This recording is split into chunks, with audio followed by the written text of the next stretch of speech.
ഹേ ജഗന്മാതാവേ, എന്റെ അമ്മയായ ദേവി, കദംബവനത്തിൽ വസിക്കാൻ പ്രിയമുള്ളവളെ, പുഞ്ചിരിയിൽ ആനന്ദിക്കുന്നവളെ, പർവ്വതങ്ങളുടെ മുത്തായി ഉയർന്ന ഹിമാലയ ശിഖരങ്ങളിൽ വസിക്കുന്നവളെ, മധുരസ്വഭാവിനിയായവളെ, മധുകൈടഭദാനവരെ നശിപ്പിച്ചവളെ, ദിവ്യരാസലീലയിൽ ആനന്ദിക്കുന്നവളെ, മഹിഷാസുരനെ നശിപ്പിച്ച പർവ്വതപുത്രിയെ, ജയ ജയ.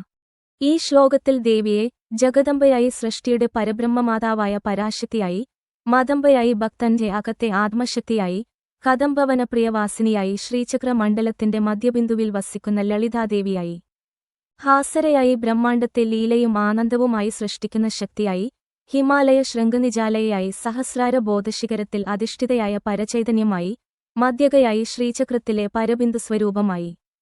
മധുമധുരയായി, സച്ചിദാനന്ദസ്വരൂപിണിയായി, മധുകൈടഭഗംജിനിയായി, മനുഷ്യന്റെ ആന്തരിക ദ്വന്ദ്വങ്ങളും അജ്ഞാനവും നശിപ്പിക്കുന്ന ജ്ഞാനശക്തിയായി, രാസരയായി, ശിവസാക്ഷിയുടെ സാന്നിധ്യത്തിൽ ബ്രഹ്മാണ്ഡ നൃത്തം ചെയ്യുന്ന ലീലാശക്തിയായി, മഹിഷാസുരമർദിനിയായി, അഹങ്കാരവും തമസ്സും സംഹരിക്കുന്ന ആത്മബോധമായി, രമ്യകപർദിനിയായി, കുണ്ടലിനി സ്പൈറൽ ഊർജ്ജമായി, ശൈലസുതയായി, മൂലാധാരത്തിൽ നിന്നുയരുന്ന ഭൂതതത്വശക്തിയായി സൂചിപ്പിക്കുന്നു.